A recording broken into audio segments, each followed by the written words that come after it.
السلام عليكم ورحمة الله وبركاته متابعين قناة عالم العروض والتقنية. أهلا ومرحبا بكم في فيديو جديد.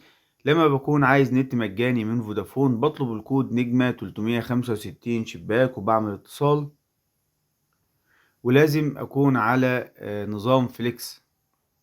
وبعد كده بختار عروض الشحن، بختار رقم 4 عروض الشحن.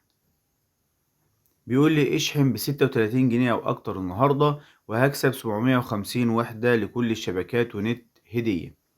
ممكن نشحن، ولو انت معاك رصيد في خط تاني بتحول الرصيد على الخط دوت وبتكسب برضو الهدية. هحول الرصيد ونشوف هنكسب الهدية ازاي.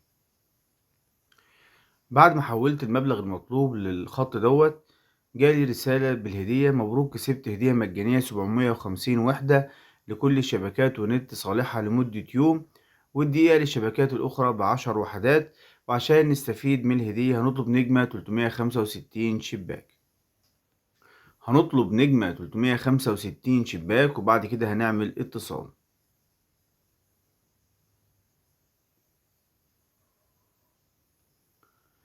قال لي جاري تنفيذ الطلب.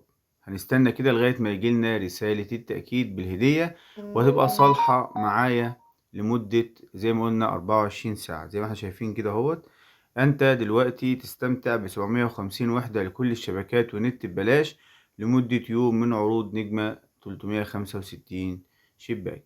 ده هيبقى الحاجة اللي هنستفيد بيها بعد كده بنت مجاني بعد غلا أو بعد غلاء أسعار باقات الإنترنت والكروت وباقات اللي هي المكالمات.